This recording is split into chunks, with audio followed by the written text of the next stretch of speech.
I am going to do my endorsements. It's not by any means comprehensive. So I'm just going to be pulling out a few races that I support. And I'm going to be ending with the endorsement that has been the most hard for me to come to grips with. I only made my decision today, and that is the United States Senate. Well, let's start with the propositions. The 68, 69, 71, and 72, I do support those propositions.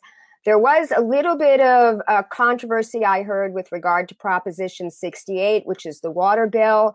Two friends of mine who work in environmental organizations, Food and Water Watch and the Bayona wetlands, they looked into the language in Proposition 68 very carefully, and they have the word development in there, along with preservation, along with conservation. They also have development. And Marcia Hanscom knows a little bit about that because she saved Playa Vista, the wetlands in Playa Vista, from the DreamWorks project. And recently she saved it from another billionaire, Wallace Annenberg, who wanted to put a wetlands interpretive center and a dog and cat adoption center right in the middle of the wetlands.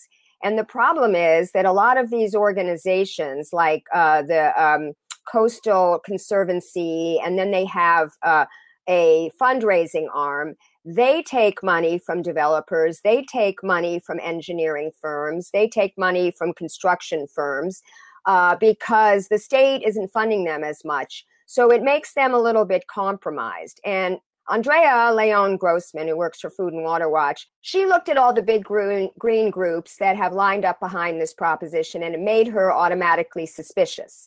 But then every other group that I do get behind, who I don't feel are sold out environmental groups, seem to be supporting this because they're going to be funding a lot of important projects. But I think I'm probably going to end up voting for it.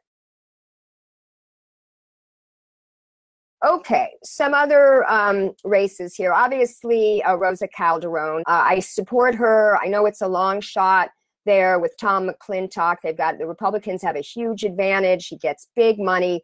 But wow, wouldn't it be a breath of fresh air if, she could get into the top two and go all the way to November and people can get behind her. I also support Doug Applegate. He is a true progressive, the most progressive.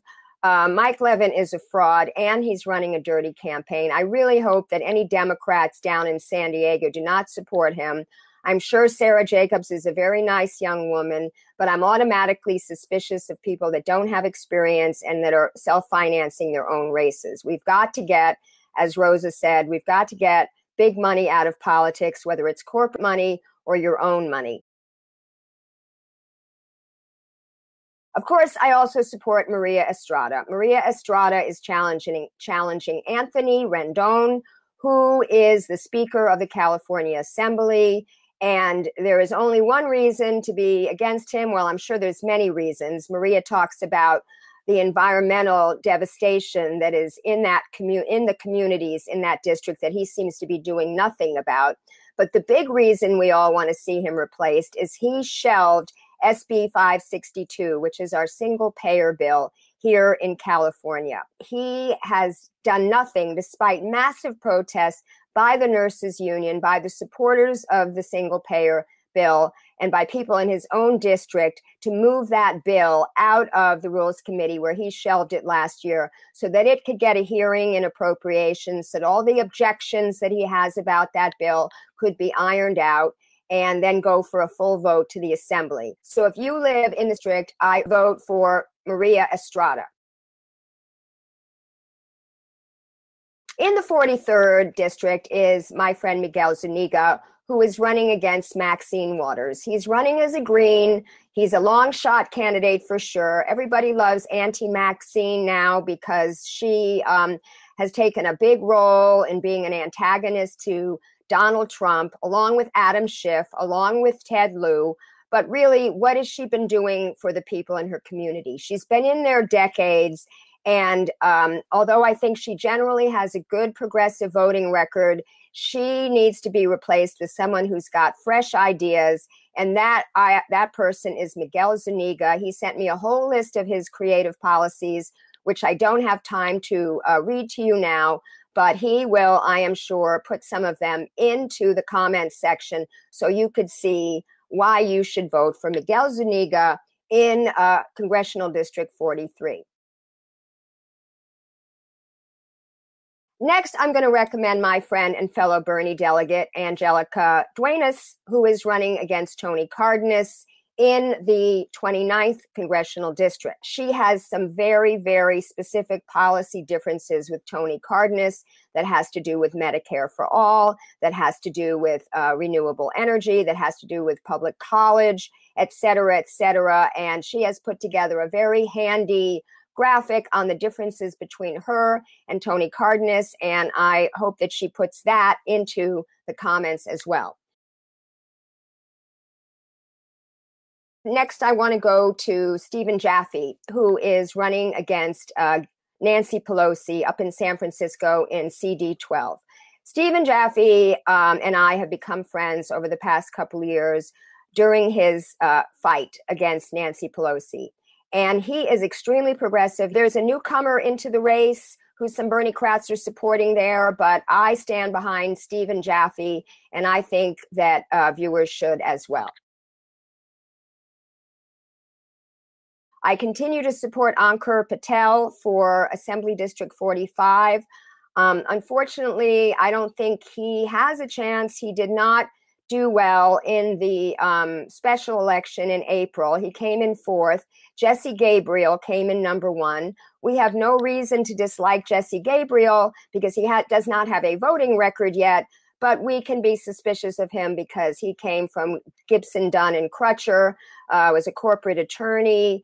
He was supported heavily by the Charter School Association of California and by SEIU, which often does not go behind the most progressive candidates. And that leads me to Stephen Dunwoody in Senate District 54, which is the Culver City area. Now, unfortunately, Stephen did not have all his ducks in order in terms of getting enough signatures that he needed to be on the ballot for the special election. In April, he ended up being a write-in candidate, and Sidney Kamlager won that election outright. She has been serving in the Senate for the last couple of months. And from what I've noticed, her last three votes were horrible. Not only did she actually vote no, at least Wendy Carrillo abstained from voting, which people who are in the know realize that that is a no vote, by the way. Sidney Kamlager actually voted no against this tenants' rights bill. And there were another two votes that she voted no on that I cannot recall. I should have made notes, but I will put it in the comments. So Steve Dunwoody is really the Bernie-crat in that race. He is somebody that I support. I also support Patty Lopez in the 39th. I think she is the least connected candidate, but the candidate that is most responsible to the people of the community. Luz Rivas won the special election. Patty Lopez is truly the candidate of the people, and she gets my support. Jon Pelzer in Congressional District 30 running against Brad Sherman. I endorse Jon Pelzer. He is a Bernie-crat, and we need a change. Brad Sherman has worn out his welcome, in my opinion. Assembly District 15, which is Jovanka Beckles. Jovanka Beckles is by far the most progressive candidate in that race. And like Doug Applegate, she has gotten a dirty deal from the Democratic Party and some of the people in that party, most notably Tony Thurmond, who I am going to endorse for Superintendent of Public Instruction, simply because we cannot have his opponent, Marshall Tuck, in there. He is a tool of the charter school people. But Tony Thurmond actually encouraged another African-American woman to step into the race and run against Jovanka, even though Jovanka on the City Council of Richmond, has done so many progressive things in so many policy areas. I don't even have time to list all the progressive accomplishments that Jovanka Beckles has achieved on the City Council in Richmond, because Jovanka is a corporate-free candidate like all of the other candidates that I've endorsed so far. The Legislative Black Caucus there did not want to support a corporate-free candidate because they can't get the money from the corporations that they get, the caucus, which they then funnel to their individual members. More shenanigans in the Democratic Party. Same thing with the Latino caucus.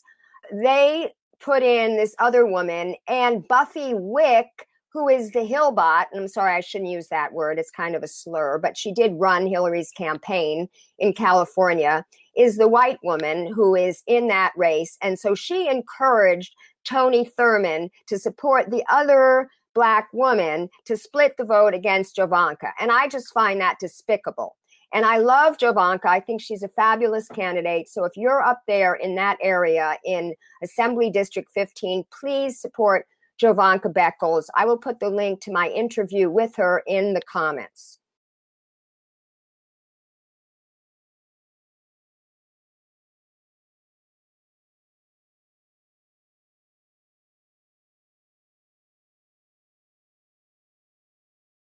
Constitutional officers. I already mentioned Tony Thurmond for Superintendent of Public Instruction. I'm supporting Betty Yee for Treasurer and Fiona Ma for Controller.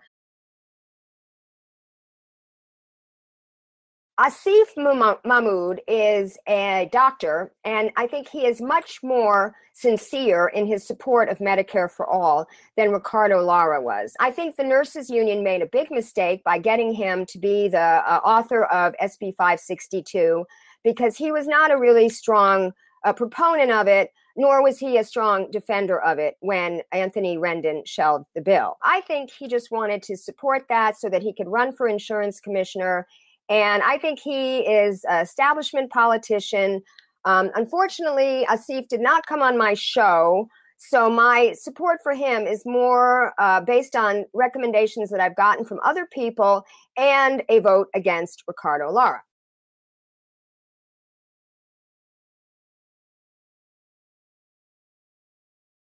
Dave Jones for Attorney General. This is, I think, by far the best interview, the most comprehensive interview that I have done here on the Robust Opposition.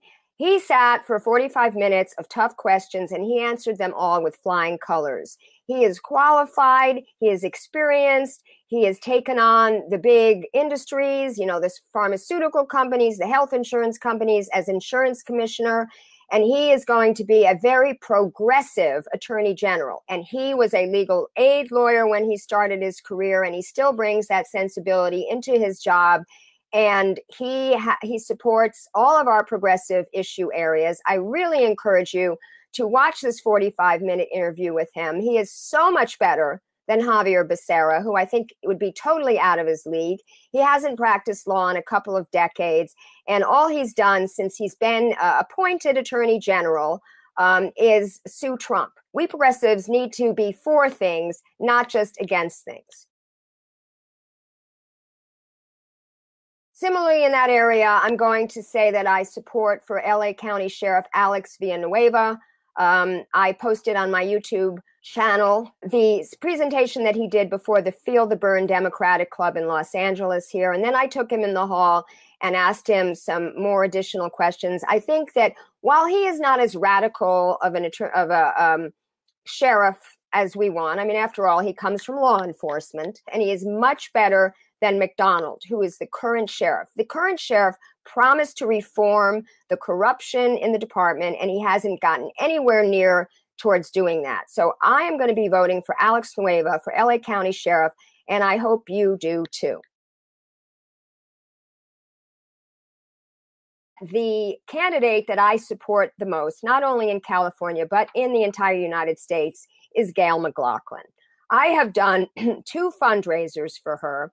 I actually first met her at a fundraiser when she was running for City Council, the Richmond Progressive Alliance, back in October of 2014, when Bernie Sanders came out to endorse her and headline a fundraiser for her. She is an amazing person. She was the Green Party mayor of Richmond. Now she is running no party preference to be lieutenant governor. As mayor in Richmond and on the city council of Richmond, they've taken on Chevron, they've taken on banks, they've taken on other corporations. She has a way of getting out there in the community and working with the people of the community, being a champion of their issues, developing coalitions with all sorts of groups. The Richmond Progressive Alliance is fantastic. And she ran a very interesting campaign for lieutenant governor, going up and down the state, trying to start other progressive alliances to replicate the success that they had in Richmond. And she has been almost at every protest march that I've covered. If Gail's been in town, she's been there, whether it's protesting a greedy developer who are kicking out, rent-controlled tenants, or whether it's supporting single payer. Whatever the issue, Gail is there on the front lines, just like Bernie, marched with the Verizon workers, stood up with the Disneyland workers yesterday. Gail was endorsed by Bernie. She got 30, I think, maybe even more, Our Revolution endorsements in Los Angeles, and got the national endorsement. Gail McLaughlin deserves your vote for lieutenant governor. Please vote for her on Tuesday. Now we go to governor. People that whose opinion I respect and value have been supporting Delaine Eastin from the beginning. And as people who are familiar with my fight against charter schools and the privatization of education know, I have not always been convinced that Delaine Eastin has been as against charter schools as she ought to be. However, over the course of the campaign, I have seen her be very, very strong for all our issues, whether it's banning fracking, whether it's free public college and university, whether it's 100% renewable energy, raising the minimum wage, a public bank. Delaine Eastin has been very, very strong. And of the four candidates, the four mainstream candidates that are running for governor, she is the one who deserves our support. I feel that, when she did write one of the first charter school bills in 1992, but her intentions were good. She was trying to come up with some innovative way to experiment with the schools. And what happened was it got completely out of hand. The private interests got a hold of it. The billionaires got a hold of it. The hedge fund guys got a hold of it. And now it's like Frankenstein's monster that has gotten out of control. And to her credit, Delaine Eastin has called for a moratorium, just like the NAACP. She does call for more transparency, more accountability for charter schools. I personally would have liked to see her go full on against charter schools, basically to say they do not need to exist at all, or they need to be subsumed within the local district, accountable to a publicly elected body. I was disappointed that she didn't say that, but I do want to endorse her because I think she's very good on all the issues. If she were the candidate of the charter school industry, they would be supporting her to the tune of $14 million, not Antonio Villaraigosa. So I just put out a video against Antonio Villaraigosa, and he is a charter school shill. He is trying to claim credit for higher graduation rates in Los Angeles due to his takeover of certain public schools, which is a very complicated story. If you watch my video, you'll understand why he does not get credit for that. Gavin Newsom, I feel, sounds like a progressive. He walks like a progressive, he talks like a progressive, but will he actually be a progressive? I'm not so sure. In another video that I made of him, just staying with this charter school issue, he said, I don't want to be having a debate, in 5 years, whether Eli Broad is right and the California Teachers Association is wrong. Well, that's ridiculous because Eli Broad is one of those billionaires, I call him the Betsy DeVos of Los Angeles, that is trying to defund and privatize public education. If he has his way, and right now we have 20% of LAUSD students in charters, if he has his way and 50% end up in charters, LAUSD goes bankrupt. If he wants to equate Eli Broad with the teachers union, that's like Donald Trump saying there's violence on both sides after Charlottesville. It's patently ridiculous. Plus, Newsom takes money from John Scully, who's a big privatizer. Newsom also takes a lot of money from Silicon Valley executives and real estate developers. John Chung, I wanted to like him. He's a person I've been communicating with by private message on Facebook when he was the state controller, when he was the state treasurer. How many people, would do that? I mean, I thought that was a lovely thing that I was able to communicate with him about public banks. I put him in touch with Ellen Brown. He ultimately did establish a feasibility study for a marijuana bank in California that just released his report. But ultimately, John Chung is too cautious. He refused, while he did freeze business with Wells Fargo, he refused to divest the pension funds, CalPERS and CalSTRS, from fossil fuel companies. He refused to ban existing fracking. He only wants to ban new fracking.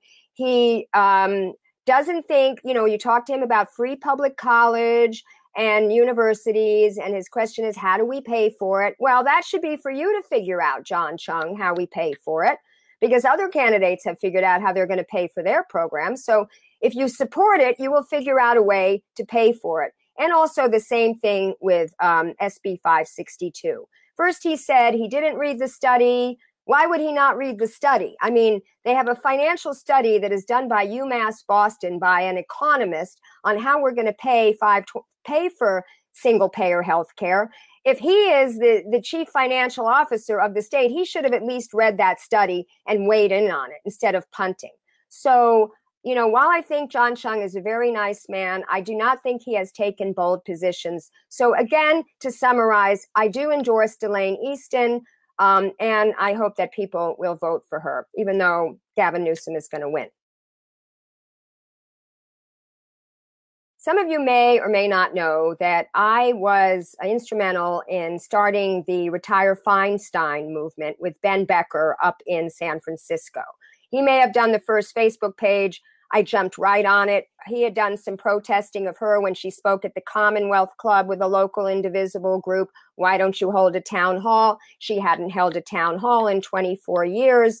I organized a protest again with a local indivisible group. Similar, topic, holding a town hall. And there were a lot of people there that did not realize all of the problematic policy positions held by Dianne Feinstein. That she's supported all these military weapons systems because her husband makes money from them. That she supported a bill that could lead to the privatization of the Postal Service. They've sold off and leased many post offices, and guess who has the exclusive no-bid contract to sell or lease those post offices? That is Dianne Feinstein's husband, Richard Bloom, his old company, CBRE, real estate company. So Dianne Feinstein does not listen to her constituents. I cannot tell you how many times we've tried to meet with her. She's locked us out of the building. We've been forced to protest outside her office. A couple of times I have had meetings with her. The staffers take notes and everything that we're saying, listen sympathetically, nods her head. And then the next thing you know, whether it's TPP fast track or the new DARK Act, GMO labeling bill, Dianne Feinstein votes the wrong way. A lot of papers have endorsed her because they think in this era of fighting Trump, we need to have somebody with her kind of seniority and her kind of ability to reach across the aisle and the expertise that she has on the Intelligence Committee, blah, blah, blah, blah. I don't buy any of it. I say, Dianne Feinstein, you've got to go. I listened to a show on NPR in which the pundits were saying that she really wanted to retire, but the Democratic Party did not want to have a bruising race among Democrats in California. So couldn't she stick it out, one more term? So the speculation of these pundits was that she was going to stay for probably a year because her health is not great. Her husband's health is even worse. These pundits were saying that Eric Garcetti made a deal with the main gubernatorial candidates, which were John Chung, Gavin Newsom, and Antonio Villaraigosa, that Eric Garcetti, would not enter the crowded governor's race if they all agreed, so they have this side deal now, to endorse or appoint Garcetti to the Senate position after Dianne Feinstein resigns, after she gets reelected. But Kevin DeLeon could not do that deal because he doesn't get along with any of those three guys, apparently. So they were speculating as to what is Kevin DeLeon going to do? Is he going to, run against Dianne Feinstein in the primary, which was also frowned upon by the Democratic Party? Or was he going to take some sort of newly created position as chief executive officer of the LA County Board of Supervisors, which would have been the second most powerful executive position after governor of the state because of how large LA County is. Well, we all know what Kevin DeLeon did. Kevin DeLeon decided to run for Senate against Dianne Feinstein, and immediately any support that he got from, consultants or big money people were Dianne Feinstein put the kibosh on that. So he kind of got froze out, did not raise as much money as he thought he would, did not gain as much in the polls as he thought he would. Nobody knows who he is outside of, Los Angeles. And while I feel that he has done some progressive things, I do believe that he did a great job on immigration and the sanctuary state bill. I think he's been great on the environment. I had occasion to meet him for the first time several years ago when I was lobbying for community choice energy. I actually went to an event that he was holding in East LA for his electric car bill. He wanted to make it so that electric cars would be affordable, not just to people who lived in Beverly Hills and Santa Monica, but to people who lived in East LA and the communities in his district. And I thought that was really good. He's definitely about the environment. I was disappointed last year that he was unable to get his own bill that he wrote with Wieckowski, SB 775, which was a cap and trade bill that was supported by 50 environmental organizations, mind you. I'm saying environmental justice organizations. He is definitely better on the environment than a lot of people, but I think he could have been stronger. And he's definitely playing politics. He is not a corporate-free candidate. He takes money from a lot of the same corporations that Dianne Feinstein takes money. But I was kind of giving him a pass on that because corporations, they can, I guess, in California, give directly a limited amount to candidates, but that is not the main way that they influence politicians. The Western States Petroleum Association influences politicians. Originally, they were giving a lot to the Democratic Party, and the Democratic Party was then funneling that to various candidates. Now, apparently, they have to stop that at the end of 2016. They also give money by lobbying. They spent over $14.7 million, the Western States Petroleum Association, lobbying. To be corporate free, it's nice, but in my mind, until they have public financing of elections, the corporate free candidates are just setting themselves up for losing, unfortunately. Because here's the thing, and I really believe this. Bernie Sanders was able to run on $27 small dollar donations because he was running for one office. He was running for president, and all the people in the land, all the progressives, socialists, maybe even some Republicans were able to sustain his campaign, making him competitive. But when you have all these other candidates, and you've seen all the offices I've talked about tonight, I've talked about Congress, I've talked about Senate, I've talked about state assembly, state senate, constitutional offices, with all these people running with their hands out, you just, as an individual person, you cannot afford to support all these great candidates. So in my mind, while I think it's great to be corporate free, let's face it, a lot of corporations aren't going to give to some of these progressive Bernie-crats anyway. So it's kind of a moot point, if you will. So the fact that he wasn't corporate free, that wasn't a disqualifier for me like it was with some of my other Bernie-crats. But, I did have some problem with him when he did lie to my face about telling he told me that he did not instruct his delegates to support Eric Bauman, who was running for state party chair. And all the progressives, all the Bernie-crats were supporting Kimberly Ellis. And I spoke to someone whose opinion I trust. She spoke to her own state senator who said, that he told the state senators, all the senators, to direct their delegates to vote for Eric Bauman. So this ability of a elected official to have delegates, and for party leaders like Kevin DeLeon, who was president pro tem of the Senate, to have more delegates is very much akin to the superdelegate system. And I think it should be abolished. Now, he told me, and I'll just relay to you what he told me, is he said, no, my delegates can vote the way they want. I don't know what went on. I wasn't in the room. I know what I heard. You can make your own conclusions. Did not like that he supported the Cadiz water project along with Ricardo Lara. This was something that even Dianne Feinstein was against because it would have been very detrimental to the desert tortoise. And they got contributions from this company. So, and then there's other things which I would have asked him about had he come on my show. Very concerning to me that he didn't come on my show when he said that he would come on my show. And it was very concerning that up to the middle of last week, his communications director was telling me that he would be on my show and then never followed through setting up a date. I told him I would do it any day or time. It didn't even have to be my usual time, which leads me to Allison Hartson. Allison Hartson is a very nice person. I had dinner with her after a Bernie event. She was canvassing for Wolfpack, which is a constitutional amendment to overturn Citizens United, get money out of politics. Everybody who knows about Allison Hartson knows her story, how she was a teacher and just got disgusted with the role of money in politics, got a job with Wolfpack, and was doing a very good job in that role.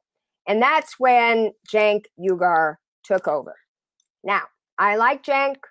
Even though he's a former Republican, I feel he is a reformed Republican, and he is a great progressive. I know a lot of people had issues with him and Justice Democrats and whatnot, which he eventually resigned from. But it's very clear to me that Allison Hartson would not be running for Senate if it were not for Cenk Uygur. Cenk was thinking of running for himself for Senate, and then decided that that would not do, that we needed a woman, to replace Dianne Feinstein, and he recruited Allison. And when I asked him about this at the e-board meeting up in Millbrae last year, he told me, he equivocated. He said, I don't remember how it came up. Because I said, did she suggest it or did you suggest it? And he said, I remember we had a conversation. I don't know who came up with it first. And then I asked him, what about David Hildebrand? Because David Hildebrand had talked with Justice Democrats, had an interview with Justice Democrats about an endorsement. And he was told that he did not get the endorsement because he was not a woman. And he said, that is absolutely not true. I never said that.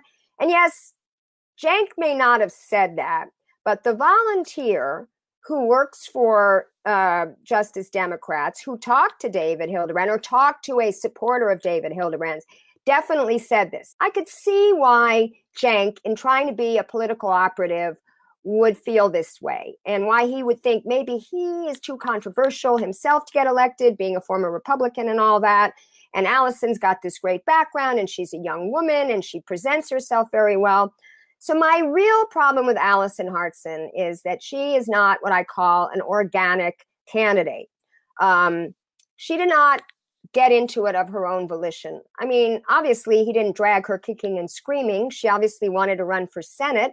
Otherwise, she wouldn't have said yes. And I think she's really grown into the role. But from what I've heard, she's missed a lot of debates.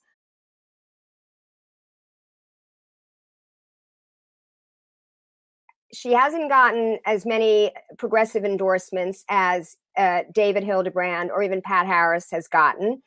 And she wasn't at the Bernie event yesterday. I mean, David Hildebrand came all the way down from Sacramento. Pat Harris lives here. He was there. They were there working the crowd. Allison wasn't there. Kevin DeLeon wasn't there. There were thousands of Bernie-crats. I saw him on a debate with Allison at the Field the Burn Dem Club meeting. They ended up endorsing David Hildebrand. Kevin kept looking over. They did the lightning round where they held up their paddles.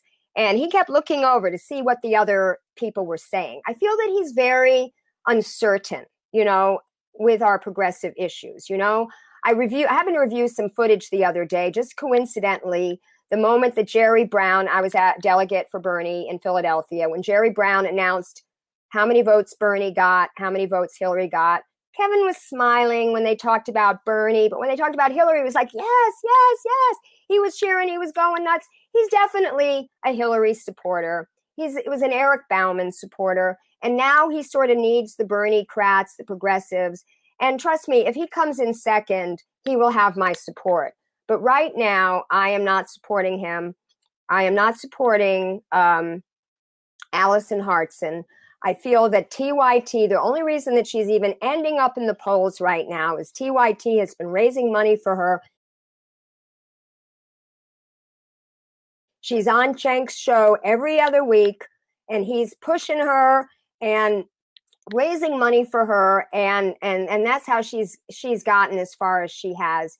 Now, I'm going to come to Pat Harris. Pat Harris is someone that I was not all that keen about when I went to his soft launch in Los Angeles. I remember he spent a lot of time talking about Reagan. And I'm like, why are you talking about Reagan? He hasn't been in the picture for like 30 years, you know? He was talking about all the people who support Reagan and his values and why his value and Pat's values were different and blah, blah, blah. And I was like, meh, you know, wasn't that supportive. But over the year, I've gotten to know Pat pretty well, and he has been a badass. He has come out and he's taken some really strong positions, especially in his area of where he's a civil rights attorney. He's a criminal attorney, and he came out against Jackie Lacey, actually calling for her resignation because she is the district attorney in Los Angeles, and she has not prosecuted one single killer cop, even in the cases where the fellow officer said the cop was lying. He did not reach for the gun. The police chief said he should be prosecuted. The police commission said he should be prosecuted. And Jackie Lacey did not call for the prosecution. And Pat Harris immediately put out a press release calling for her resignation. I have gone back and forth in my mind. I mean, David Hildebrand is someone that I was with from the beginning. He is my heart. He is a democratic socialist. His positions are very akin to mine. And I grilled Pat's policy person today about all the issues that I didn't have clarity on. And I will say there is very, very, very little daylight between David Hildebrand's great positions and Pat Harris's great positions. There's maybe three things that I want to bring up. One is, and I did a show about this, that Israel should be prosecuted for war crimes for what they've done in Gaza. David Hildebrand says unequivocally they should be. Pat Harris says maybe not prosecuted for war crimes, but definitely called out for human rights violations. So that's a difference. The other difference is abolition of student debt. While both candidates feel that there should be tuition-free public college and university, there should be debt reduction.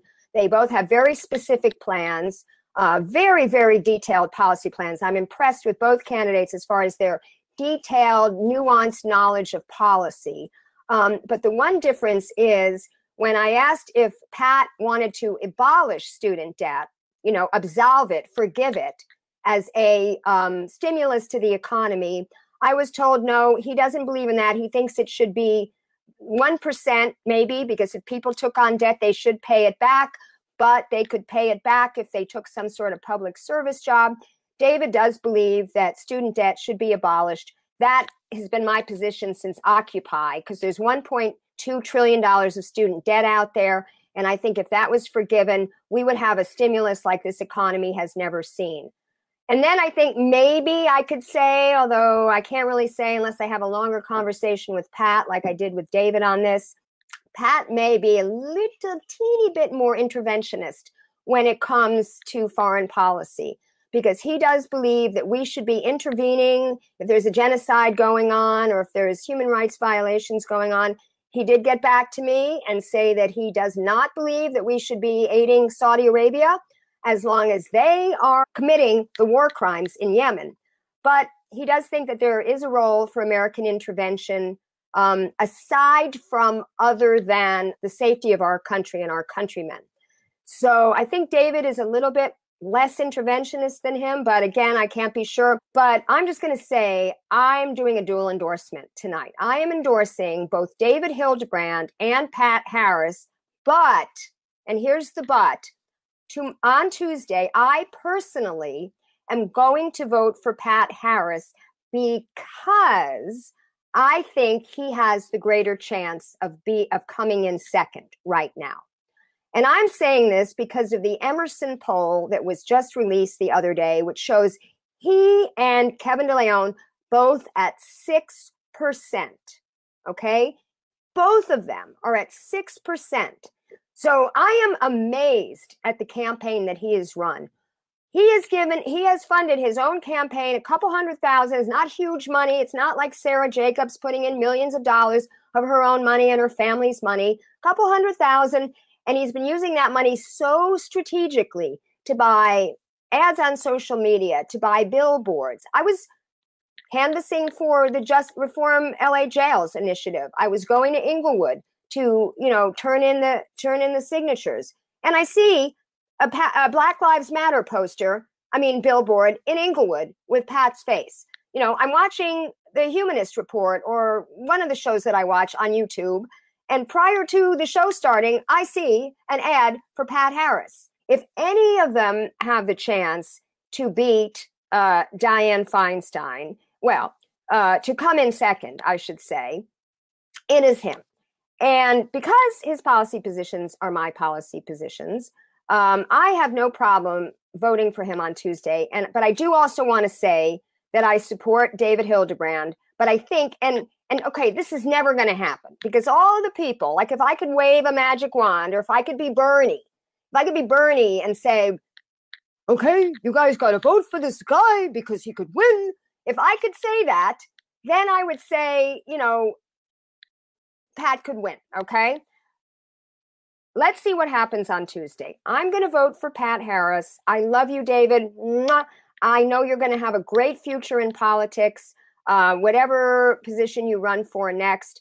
But my main goal right now is to get Dianne Feinstein out. I don't even know if we all united behind Pat Harris and every single other person who doesn't like Dianne Feinstein voted for Pat Harris in November, if we could still get her out. I mean, after all, she's got $14 million, of her own money. Is it $14 million? I'm not sure how many millions she's worth, but her husband is a billionaire, okay? So they have unlimited amount of money to spend. If we in California could unite as Bernie-crats, as progressives, as Democratic Socialists, all of our different groups behind someone to beat Dianne Feinstein in November, I am thinking that our best candidate at this point is going to be Pat Harris. And so that is why, although I'm doing a dual endorsement of David Hildebrand and Pat Harris because of their positions on the issues, I am going to vote for Pat Harris on Tuesday. If you have any questions for me, please put them in the comments. And my next show is going to be, I think, on Thursday, June 7th, with a whistleblower from Blue Shield. Or maybe I'll do some sort of election recap. I'm not sure. Keep fighting.